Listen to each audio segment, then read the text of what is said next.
Thank you. I'm here with our 7 News political analyst Bob McCarthy to go over some of the numbers here. And I want to start, Bob, by showing, so this is the vote total tonight, right? We showed you the highlighted numbers, 68-32, Tim Kennedy more than doubling the vote of his Republican opponent. Look at this number right here, total votes 68,000. That will go up a little bit because there are a handful of votes left to count. But I'm going to compare it to the last election less than 2 years ago. This was the general election in 2022. 241,000 people voted. Bob, obviously there was a lot more on the ballot. Every assembly seat, every state senate seat, the governor's race. It was a midterm election. This is a special election. But it tells us, first of all, today turnout was extremely low. It's the nature of a special election, Michael. All through our local history, we found any time that there's an election to fill a vacancy, people just aren't used to going out, especially on a Tuesday night in April. And so it just isn't something that people are used to.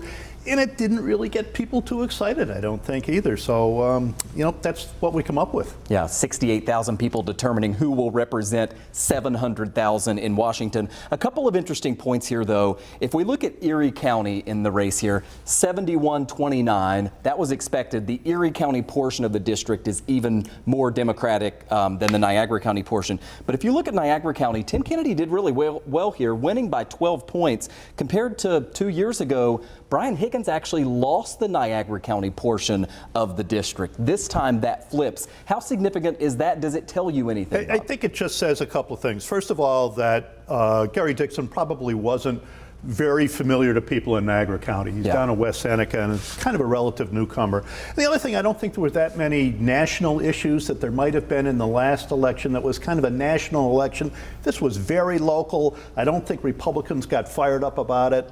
I'm not sure anybody got fired up about it, but certainly Republicans just didn't come out to express their support for some of the national issues. Finally, Bob, I have about 30 seconds left here. Looking forward, Gary Dixon said if he won tonight, which he didn't, he would run again come November. It seems like, based on what you're hearing, Dixon is not going to be running for the full term in the new 26th district. That's right. The Republicans have a Buffalo attorney on the ballot right now, Anthony Marecki, and whether or not he will stay on the ballot, but it looks to me as if they're at least just preparing for the eventuality that Gary Dixon will not be their candidate.